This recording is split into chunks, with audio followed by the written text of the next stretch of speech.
Golden State Media Concepts Sci-Fi Podcast. Together we dive into the world of sci-fi and science fiction. From episodes of Star Trek, Star Wars, to The Walking Dead, Resident Evil, all the hot new science fiction movies from the back doors of Marvel or DC. The Golden State Media Concepts Sci-Fi Podcast. You'll never look at science fiction the same way again.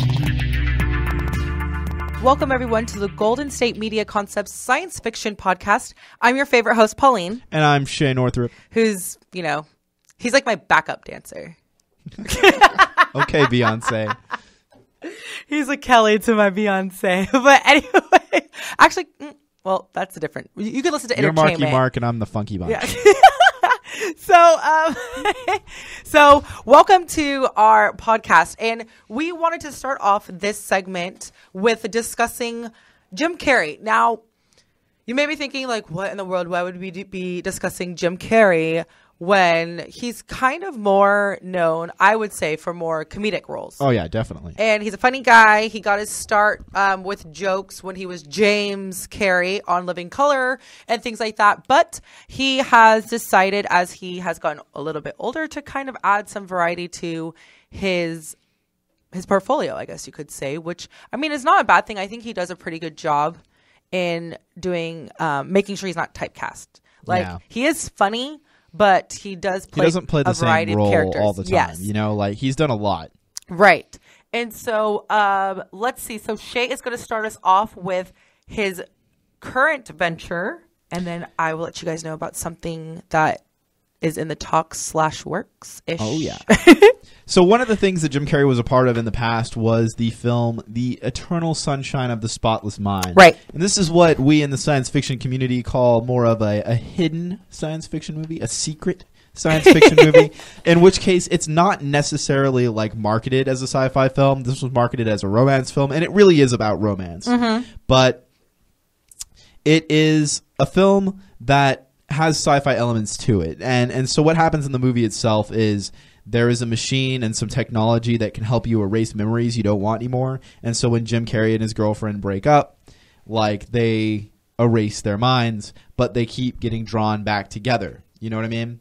Now, right. It's kind of one of those things where love will find a way, But it has some science fiction drizzled inside it. And it's actually a pretty good movie. It's often in the charts as one of the best movies of, the century type thing. It came out in 2004. If you haven't seen it, I really highly suggest it. Guys, you'll like the science fiction. Girls, you may like the romance. I think the romance was actually pretty good myself. It's one of those romance movies that I feel like they treat relationships the way that they should be treated. Okay. Like an actual relationship, not like a storybook. Right. So that's really good. Universal Cable Productions and Anonymous Content, they want to develop a TV series based upon Eternal Sunshine of the Spotless Mind. Now, it is kind of a long movie in of itself, in my personal opinion, and this was a film that, again, Eternal Sunshine of the Spotless Mind was by Michael Gondry.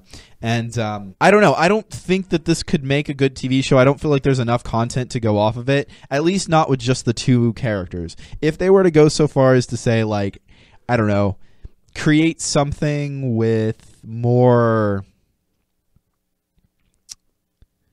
Oh, man. If you were to create something where it's around a bunch of characters instead of just two, it might work out a little bit better. Right. And I feel like although this movie is really great, and I'm not sure if they have enough to go with. Now, one of the things that kind of bothers me right now, a lot of TV shows are reboots of movies that were really popular. For example, for a really long time, and we're still facing it now, everybody keeps rebooting things, everybody keeps remaking movies, and it's kind of getting on my nerves. But now we're getting to a point where we're rebooting things as TV shows. Lethal Weapon is a TV show now. Yeah, there are a lot of They rebooted MacGyver, and so there's a really popular thing going on right now where we're taking movies and turning them into a whole show. Ugh. Which, I don't know. Some things you just can't. This kind of rubs me the wrong way. I feel like they could make it work because Fargo works. There are a couple series that do work, like Ash and the Evil Dead. I didn't think that would work, but it works. But Ash and the Evil Dead maintains a lot of the old cast, or at least one person from the original series. Right. This, I can't imagine Jim Carrey getting on, and even though they have the same producer and the same screenwriter working on it, because Charlie Kaufman's writing it, and Charlie Kaufman always does good things, I can't imagine that anybody from the original cast is going to be on it. I can't imagine Elijah Wood coming back. I can't imagine Tom Wilkinson coming back. And I can't imagine Jim Carrey is going to be back on the show. And I think a big part of this movie was the casting. So they're going to need to find some people that are really good. And unfortunately, in television, we don't have a lot of really good actors. So, and that's what I think is a problem sometimes that you deal with, because there are some, like how you said, some actors that just do film, some that just do television. Yeah. And I don't know. That alone makes it kind of difficult, because I'm the kind of person that I don't like it when they switch up the characters and have different actors and actresses play them as if we're just supposed to pretend. Well, I hate how, like, with all me. these reboots, it's just like, oh, pretend the last thing didn't exist. Yes. Or whatever. Yeah, it doesn't follow along or pick up wherever it ended. I agree. Let's just get some original content, guys. Or you could use themes from the original movie. You don't have to remake it. And so in other Jim Carrey news, there is a comic by Steve Niles that came out in 2004, and it goes by the name of Alistair Arcane. And he is... well, he's not necessarily, but Jim Carrey and Eli Roth are teaming up to bring it to film. Yep, to the big screen. To the big screen. And so if you are unfamiliar with the storyline, basically it's an old man who lives in a small town in Oklahoma who is basically driven off the air. So he was a horror television host, but is driven off the air by the town's adult citizens. But then a group of children befriend him, and they are ultimately the only ones that can break this curse that Alistair puts on the town before he dies. Right. And so that's kind of like the plot with that story. And so Roth is going to be directing this film, and Jim Carrey, of course, will star, and I'm going to assume as Alistair. Oh, yeah, that's what they said. Like, which if will you be look really at the cool. cover, the guy Alistair looks just like Jim Carrey. Which is kind of cool, because now that Jim Carrey is getting older, I like that he's going to be able to fit some of these older character roles. Me too. And seeing him transform. He's done a really good job maintaining relevancy. Yes. Throughout the years. Yes. You know, he was in the psychological thriller The Number 23 back in the day. He was also in, again, Eternal Sunshine of the Spotless Mind. I think in the early 2000s he started doing a lot more serious movies. Yes. He was in Yes Men, of course, and then he's done a lot of comic book related movies too. Like, I don't know if you knew this, but The Mask was a comic book. Oh, wow. We'll have to talk about that someday, because That The would be Mask good. wasn't a kid's comic book. Like, okay. The Mask was a super, super violent comic book about a guy who puts it on and then goes and murders everyone in his office. Like a vigilante, yeah. Well, not even a vigilante. He just goes and kills people. He's a serial killer. Right.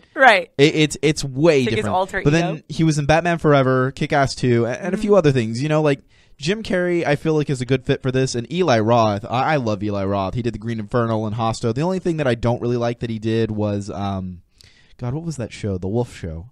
Hemlock Grove. I didn't really care for that too much, because I was promised werewolves, and I only got one scene with a werewolf, and I got like 6 episodes in, and I'm like, okay, I'm done with this. Right. I was really confused by Hemlock Grove. I'm not going to lie. I was super confused. I'd look over at my girlfriend. We'd be watching the show, and I'm like, do you know what's going on? And she'd be like, no. And I'm like, I'm paying attention, right? She's like, yeah, me too. And it still wasn't and added up. I'm confused. I'm super confused. And then they would like clarify things a little bit later, but it was still confusing. Not enough, and I'm sorry, Eli. I love your work, but come on. And so Jim Carrey is listed as an executive producer for the project as well. But it's going to be produced under Steven Spielberg's Amblin Entertainment Company. Yeah.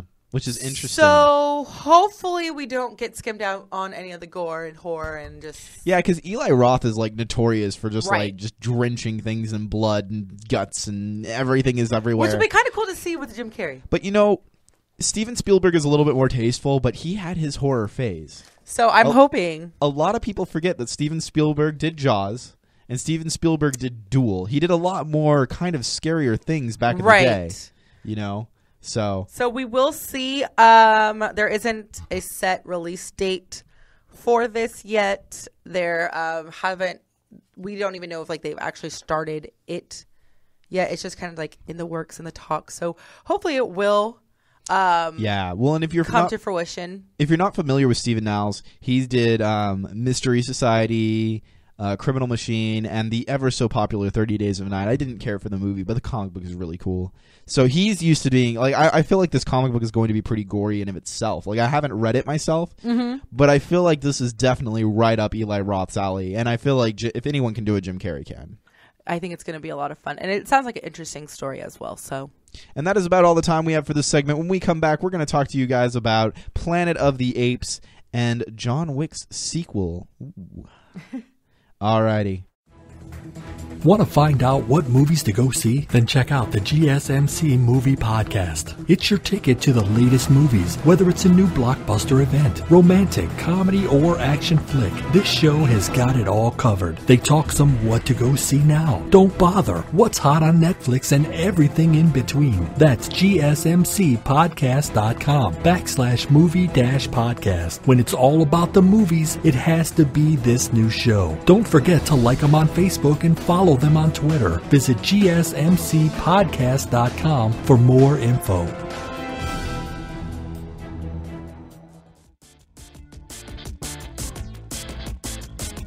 And welcome back to the Golden State Media Concept Science Fiction Podcast.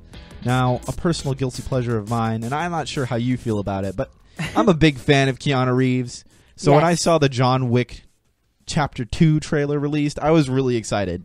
Now, I know a lot of people are kind of not a big fan of the whole revenge action film sort of thing. I mean, we all saw Taken. I actually enjoyed the first two Takens. I didn't bother with the third one. I agree. I'm in that same camp with you. You know, I know like a lot of people were ragging on how there's going to be Taken 5 and Taken 6. I'm glad they stopped it at 3. But I actually liked 1 and 2. I don't know. I'm kind of into that whole revenge action movie type thing. It reminds me of like some of my favorite action movies from the 80s. You know, like my Die Hards and my Lethal Weapons and that sort of thing. So John Wick was a movie where we had Keanu Reeves was a former hitman. And there's all the kind of revenge action things that go along with that. Now, in this film, it shows that we're going to get the Matrix co-star Lawrence Fishburne in it. Now, it looks like this movie's coming out on February 10th, 2017, so it's coming pretty soon. I'm definitely going to go see it in theaters. And it turns out Denzel Washington's actually going to be getting a sequel to The Equalizer, which I'm not sure if you've seen. So if you're into revenge films, that might be something you want to check out. That's coming out September 29th, 2017. I'm not sure how you feel about Keanu Reeves, you, the audience, or you, Pauline. I love like Keanu him. Reeves. Like, people give him a lot of crap, especially because of a little movie called Bram Stoker's Dracula. A lot of people give him crap because of that, but I love him. I actually think he did a good job in that movie. I could be wrong. And I loved him in the Bill and Ted movies. I thought he was perfect for The Matrix, and a lot of people are like, yeah, well, he doesn't emote in The Matrix. Well, that's because he's a robot in The Matrix, okay? He's a program. He doesn't actually exist. Right. There's some really heavy thoughts to The Matrix that, like, if you really think about it, they make sense. Like, so there's this whole theory going around The Matrix about how, like, they talk about how they built people a perfect world, and then they rejected it, right? Well, the perfect world is the 90s, and they reject it, and then they go into the real world, which isn't really the real world. Right. It's actually, like, if you really think about it and you actually watch the movies, in the third movie, they make it very apparent that Neo can see even though his eyes are taken out. So that shows you that he's in the Matrix. Anyway, I'm not going to get too far into that. I like the Matrix movies. I feel like 2 is probably my least favorite of them. And I think 3 had its anticlimactic moments. But definitely the first one's amazing. Now, John Wick Chapter 2. Now, I don't know if you guys have been keeping up on this. I have been, because I really enjoyed the first one. We're bringing back the action movie, and it's great because these ones are a little bit better. They're a little bit darker. They're a little bit deeper, and they're a little bit more action-packed with some actual real tactics and combat. Like, one of the things that sucks about a lot of action movies, especially back in the day, was that nobody used any actual tactical skills, and nobody had any actual, like, firearm knowledge. So you'd see people with their fingers on the trigger. You can tell. Or, yeah. You know, like, especially if, like, you come from a military home or you know anything about the military, you're watching these and you're just like, oh my god. Well, That's Keanu so wrong. Reeves. Yeah. trains and trains and trains. I've seen countless videos of him actually training for John Wick 2, and he does a lot of the stunts and everything himself. Like a lot of the gun work and everything is him, because he just goes and practices at the range like all the time. Practices combat at the range. Like for 47 Ronin and The Last Samurai, like he learned a lot of martial arts and a lot Which of is really cool. Like, he really, when he goes into a role, he devotes himself to that role. Like he learns everything he needs to learn. Like I really appreciate that. I really admire that, because when you're an actor, you should embody the character. And I feel like Keanu Reeves usually does a pretty good job of discovering who his character is and how to do it. And I know mostly he's just kind of typecasted in action movies, but I think he does a pretty good job. And I like now that he's, seen a little bit more years and he's, a little bit older now, I feel like he fits these roles a lot better. I agree. I think it's going to be really good. And I remember watching some of his training too as well for the Wick series. It's really cool, and I think that does add that extra element. So I'm pretty excited for this movie as well. Yeah, he's a beast on the range. To see how it goes. I mean, you could check him out on YouTube if you haven't seen it. It's pretty cool. and I started the trailer, and like the first thing they say is the man, the myth, the legend, and I'm like, oh my god. But then I actually like finished the trailer, and by the end of the trailer, I'm like, the man, the myth, the legend. I'm excited. I'm going to go see it probably in theaters. However, I am a little worried, though, because it is coming out in February. And like I've said before, February is not necessarily a good month for movies. Now, I hear that there's a couple other things in the works right now. Why don't you tell us? Yes. So, one thing, and this was announced during New York Comic Con. Up in the Big Apple. Right. So, for all of us that enjoy Planet of the Apes, the reboot that has been going on, there's going to be a third one, and it's going to be entitled War of the Planet of the Apes. And they had kind of a little teaser. Yeah. It's not really a trailer. It's more of a teaser, because it's 30 seconds, if that long. Yeah, about 30 seconds. Yeah. And it basically is a kind of an outline of Caesar, but made with snow in this little teaser. So that gives us the hint that it's going to take place during the winter time, which is going to be kind of interesting, because when you read up on it a little bit, that's going to be more of an advantage for the apes. Yeah. So I'm really interested to see how it's going to be, because I actually enjoy them. And me too. I even like the old Planet of the Apes. I love the old Planet of the Apes. I think the old Planet of the Apes are I feel like the first two and then maybe the fourth one are the best. But then I like where they're going with this. I think it's a good reboot. I think it's harmless. I think it's a lot of fun. It is a lot of fun. It is kind of scary though. A little bit. There's a lot of tension. Some things that I guess if you're young, I mean, this one I can handle. I can handle this amount of scary. Yeah. But for little kids, it is kind of scary, because I remember my nephew saw it and he was like, it was kind of scary. And I was like, yeah, I guess so. It is kind of scary. Well, especially Caesar's son. Yes. Yeah. So they will be having, like I said, it's the third installment of the trilogy, which I'm pretty excited about. There has not been any word on when it will be released and when it's going to come out. So hopefully it's already in the works. I'm assuming it's in the works, because like I said, they have a teaser and everything. One of the things that does kind of bother me about the series is it kind of ruins the original in a little bit, because in the original they land on the Planet of the Apes, and then there's the big reveal at the end. There's a huge twist at the end, and it was really popular for science fiction movies to have twists at the end of movies. Now this kind of rewrites everything. I like the original Planet of the Apes better than I like the new Planet of the Apes, but I do enjoy the new Planet of the Apes. I like the new modern take on it, and I like the motion capture technology that they're using. Yes. Now, the new ones aren't something that I necessarily put in my Blu-ray collection. Okay.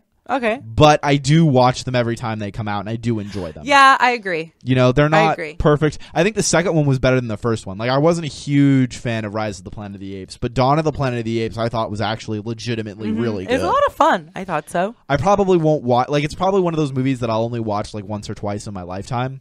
Whereas the original Planet of the Apes, if you're like, hey, let's put on Planet of the Apes, I will be like, let's watch it. Yeah, yes. let's do it. Yeah. Right. So let me just dust off my VCR. That is coming out for all of us who are in anticipation for that, hopefully sooner rather than later. I feel like there's going to be a lot of great movies coming out within the next year or two. I'm really excited, especially for the science fiction universe. I've talked a little bit about how, like, in the early 2000s up until like maybe 2000, like up until like 2010, there really wasn't a whole lot of good sci-fi happening. It kind of died a little bit. Yeah. And it's back. It's coming back. And we're getting good sci-fi movies every year, along with some bad ones, of course. But hey, man, I'll take the good with the bad. Exactly. Very true. I will sift through the garbage to find the gems. That's how I feel about sci-fi and horror. All right, when we come back, we're going to talk to you guys about Star Wars. Tired of searching the vast jungle of podcasts? Now listen close and hear this out. There's a podcast network that covers just about everything that you've been searching. The Golden State Media Concepts Podcast Network is here. Nothing less than a podcast bliss with endless hours of podcast coverage. From news, sports, music, fashion, cooking, entertainment, fantasy, football, and so much more. So stop lurking around and go straight out to the Golden State Media Concepts Podcast Network. Guaranteed to fill that podcast itch, whatever it may be. And welcome back to the Golden State Media Concept Science Fiction Podcast. We're going to talk to you guys about some new news regarding Star Wars. So, Star Wars the Han Solo movie, it's called Han Solo, A Star Wars Story. I think that's a terrible name for a movie. If you just call it Han Solo. We know who Han Solo is, and if you don't know who Han Solo is, then you have not had a good childhood, my friends. I apologize, but it's true.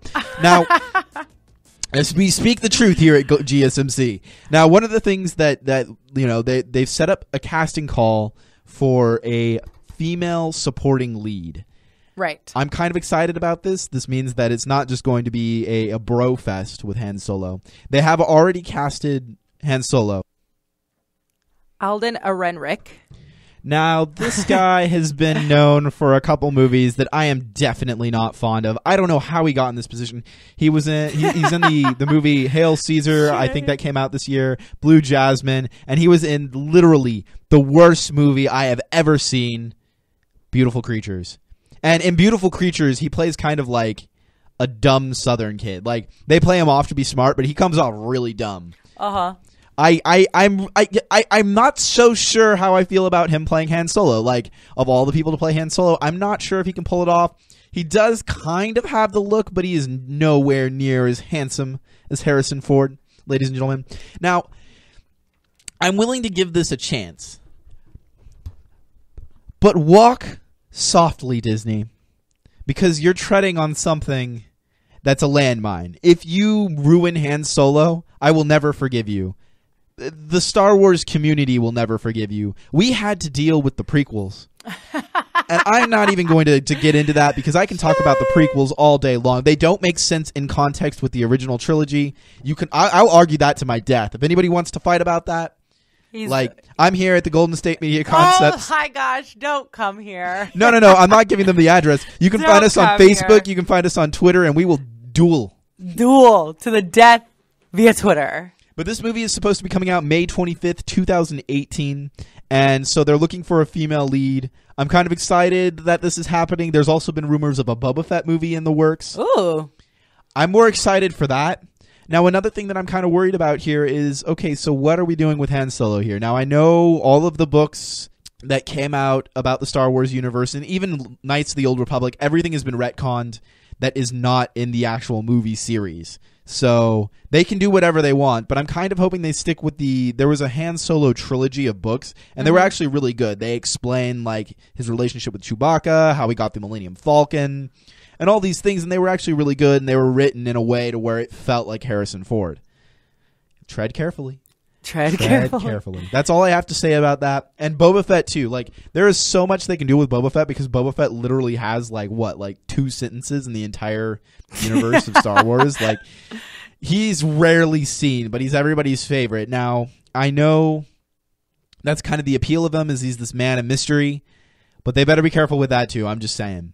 Now, Rogue One is coming out in December, and we're all pretty excited about it, and they've been releasing a couple trailers about it. Why don't you tell me about your impression of the trailers? Well, I'm excited for it, only because now I'm not a diehard Star Wars. I don't blame you. So don't hurt me, crucify Shay. her. Yeah, I was going to say, don't be upset with me. But I do enjoy them when I watch them. Yeah. I really do. And so the trailer seemed like it was going to be, of course, a lot of action. It's going to be a lot of fun and things like that. I don't know if my nephew wants to go see it in movie theaters and he asks me to go with him, I'll probably go. Yeah. It's not something that I think I'm going to be super worried about seeing in movie theaters. But then again, at the same time, I feel like certain movies, such as the Star Wars movies, you should see at the movie theaters so that you could get the whole experience with it. I but will it never seemed like a lot not of see fun. a Star Wars movie in theaters. I don't care if they're bad. Right. I will go see Han Solo: A Star Wars Story in theaters, even though I think that Alden isn't going to be a good fit. Now, it's really interesting about Star Wars Rogue One, and we're all kind of aware of this. I'm kind of, telling everybody what they already know a little bit, but it is set in the golden age of Star Wars. So this is pre A New Hope. This is the group of rebels that go and get the plans. And now there have been a million books and movies that are books and video games that have all been retconned about this stuff. That kind of bothers me a little bit because now Kyle Katarn doesn't exist in this universe, and Kyle Katarn was one of my favorite Star Wars expanded universe things that I really liked. Whatever. We'll get by that. I've always said that I wanted a Rogue Squadron movie, and now I got one. So I'm very happy about that. Now, it looks like a ragtag team of rebels that are all former criminals, former smugglers, and that sort of thing. We've got this kind of A-team thing going on. And the first trailer, I don't think did a really good job about explaining that. The second trailer did an amazing job of explaining that. Like the first trailer, I was like, okay, we're getting another Star Wars movie. Great. The second trailer, I was like, we're getting another Star Wars movie. Great. I'm really excited after seeing that trailer. It did look like a lot of fun. It does, and it looks like there's going to be a lot of machinery and a lot with the it feels like they're going to be shedding the Empire in a much darker light. I think one of the problems that Star Wars had in of itself is that the worst thing that the Empire ever does is blow up a planet, which yes is a big deal, but they don't seem that sinister. Right. And they seem like a bunch of jerks. They seem like the devil. It seems like we're in Nazi Germany. Now, the feeling is a little bit different. I know J.J. Abrams did a really good job of capturing the feeling of Star Wars, although I do have some minor plot things that I have a problem with in the new Star Wars, although I did enjoy the movie. I think it's a good start. I think we're off on the right foot. Now, let's keep walking in the right direction, guys. I feel like Rogue One is a perfect step in the right direction. I'm liking the characters so far, from what I've seen. I'm liking what's going on. And it does feel darker. The trailer feels a lot darker to me than Star Wars usually is. And I'm honestly okay with that. I feel like it might be a good change. It doesn't feel like it's going to be as lighthearted, and I kind of like that. And it looks like the main protagonist of the film is female. And yes, finally, some Star Wars characters in the universe that, finally we get women in the Star Wars universe. There's who? There's Princess Leia, one of the other leaders of the Rebel Alliance, and then there's Aunt Veru. And those are the only three women you ever see in Star Wars until the J.J. Abrams Star Wars, and I'm not including the prequels. So it's nice to see some strong female characters in a universe that has been heavily male dominated. And I know that these movies one of the former hosts here, Drew, talked about how he's really happy that Force Awakens featured a strong female character because that's somebody his daughter can look up to. That's somebody who, it doesn't have to be a boys' club anymore, and I think that's a really good thing. I feel like sci-fi is kind of branching out more into a multi, everybody can enjoy it now, and that's kind of a cool thing. So Rogue One is supposed to be coming out December 16th, 2016. So very soon. Definitely going to go. My family, we have kind of a tradition where we all go and see a science fiction movie in theaters in December, kind of as a Christmas thing. It's one of those things where we started it with The Hobbit. Now, I'm not going to fight you guys about The Hobbit.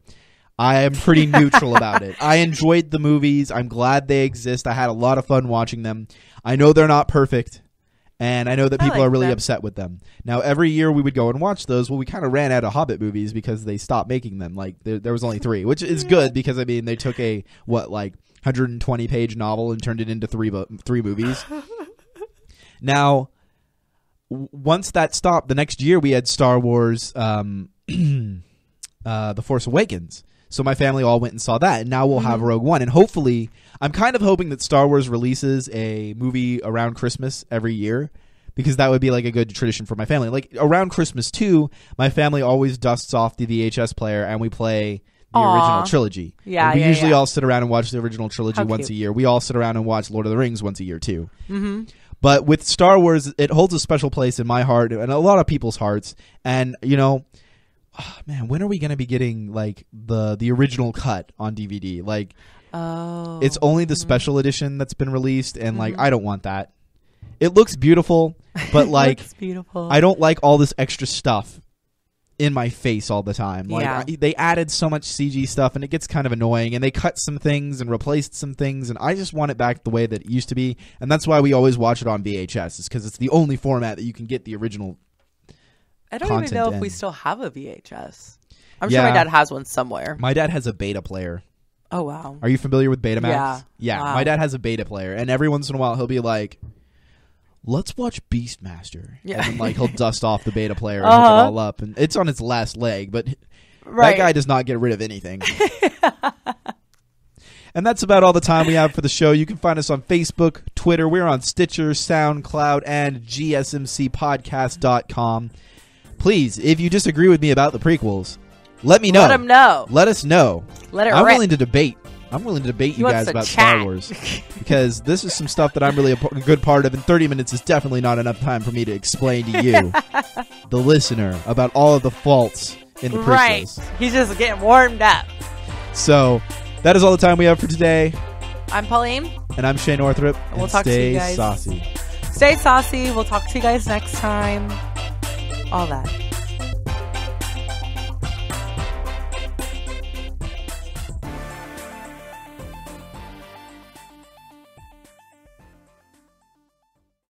You've been listening to the Golden State Media Concepts Sci-Fi Podcast, part of the Golden State Media Concepts Podcast Network. You can find this show and others like it at www.gsmcpodcast.com. Download our podcast on iTunes, Stitcher, SoundCloud, and Google Play. Just type in GSMC to find all the shows from the Golden State Media Concepts Podcast Network, from movies to music, from sports to entertainment, and even weird news. You can also follow us on Twitter and on Facebook. Thank you, and we hope you have enjoyed today's program.